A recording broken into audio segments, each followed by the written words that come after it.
Good afternoon, everybody. So, when you when men deal with women, or when men is dealing with a woman, and she's always playing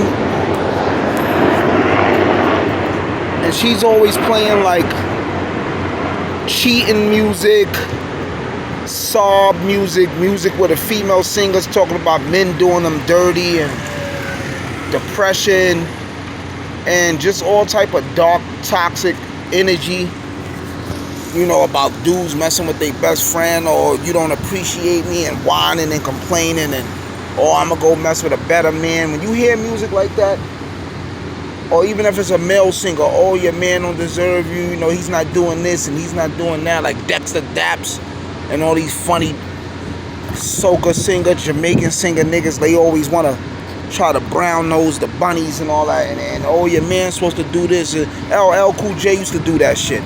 You know what I'm saying? Your man ain't doing this, he ain't doing that, he ain't a good man, leave him, get with a better man, and all that shit is toxic. So when you meet females that's listening to all that bullshit, all that funny sob, R&B, and complaining music, and drama music, that's a sign, bro. I'm telling you, that's a sign, because that shit, you are what you eat, you are what you see, you are what you touch, taste, smell, hear. You are what your senses intake. You know what I'm saying? If your senses is intaking bullshit, or somebody else's senses is intaking bullshit, they into a lot of bullshit, man. They into a lot of bullshit. That go for food, that go for audio, that go for visual, that go for scent. I light a lot of incense, man. A lot of frankincense, a lot of Somali rose incense. I always wear good oils, pink sugar, Arabian musk, Egyptian musk, vanilla musk, tobacco vanilla. I always wear exclusive oils. And when people smell me, they always say you smell good. That gives off great impression. You know what I'm saying? So you are what you touch, taste, smell, see, hear. When people is absorbing all this demonic energy, this darkness, that shit is a flag, man. Second thing I wanted to say, you got dudes that's born in the hood, niggas is born in the ghetto. You got a little half-ass talent and you might bubble, right? They might sign you for like a record deal or something because they feel your music they could capitalize off it. Because a lot of dudes that got deals, that don't mean you talented. There's a lot of garbage niggas with deals, and there's a lot of niggas that's fired with no deals. And that's because the niggas that's fired don't want to compromise, sell out, or comply with the agenda, right? But, niggas be blessed with deals and acting deals and stuff like that. But everybody want to still prove that they're street and that they hood, and they hanging around environments where there's criminal elements. There's criminal elements all over America because the government is the main criminal element, Big Pharma and CIA, with the gun trafficking, and we know that. So the whole country is really a criminal environment. But dudes be having the opportunity to get millions, and you probably make $500,000 a year to $2 million a year.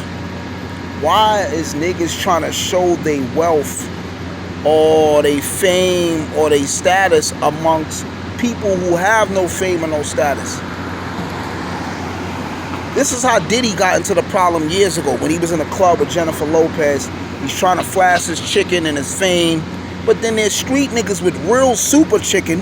And the reason why I call it real super chicken, because them niggas is throwing rocks, they ducking bullets, niggas is taking penitentiary chances, and they succeeded and got millions, right? There's niggas in the street with real chicken, and when you come amongst them with your little rap money or your little industry money, and you trying to show off, it's kind of offensive. Like, nigga, why you partying amongst us, and you a legal nigga now, you a civilian?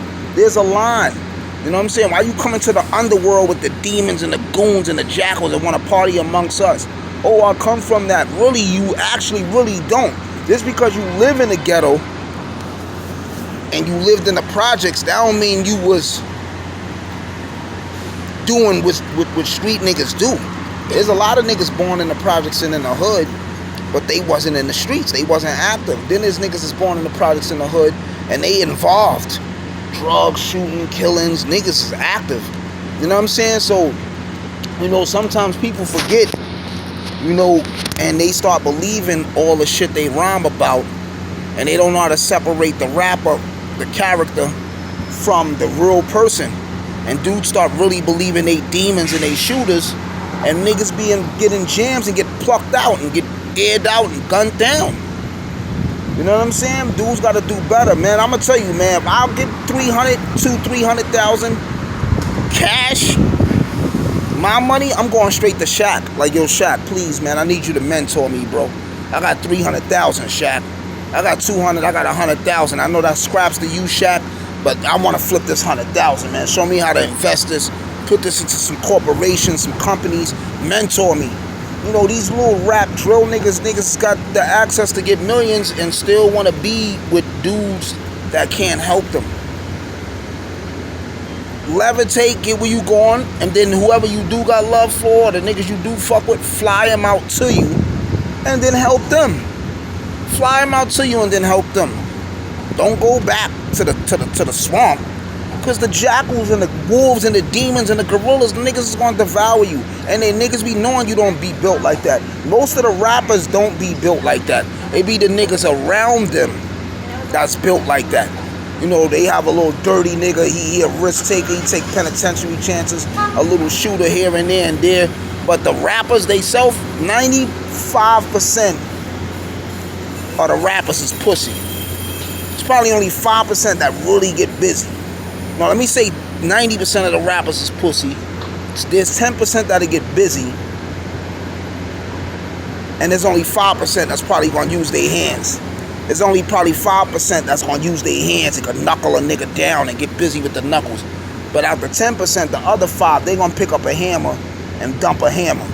You know, cause dudes don't really got no scrap game, no combat training. Niggas don't know how to wiggle. Right?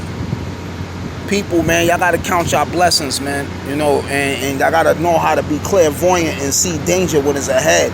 And not be blinded by, oh, niggas know who I am, my chicken up, and I'll put a bag on a nigga head. Sometimes you might try to put a bag on a demon head in the street, and the nigga you giving the bag to is his man, or it's his man's man, and nigga will tell him, yo, fam, put a bag on your head.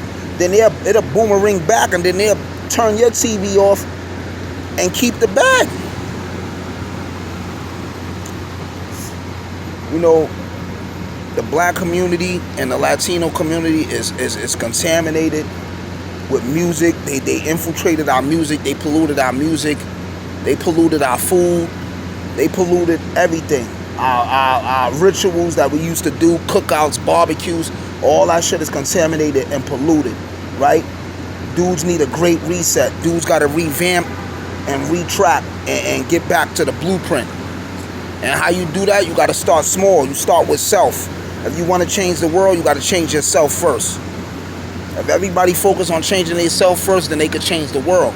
Make yourself a better person, the world will be a better place. I'm gone, man. You know, this is just a brief spill. We get up like sit-ups, man. Stay up like a copper, holler back with my collar crack. The gods don't mingle with the mortals.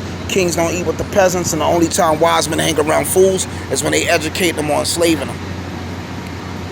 Iron, unarmed oxygen. See y'all soon.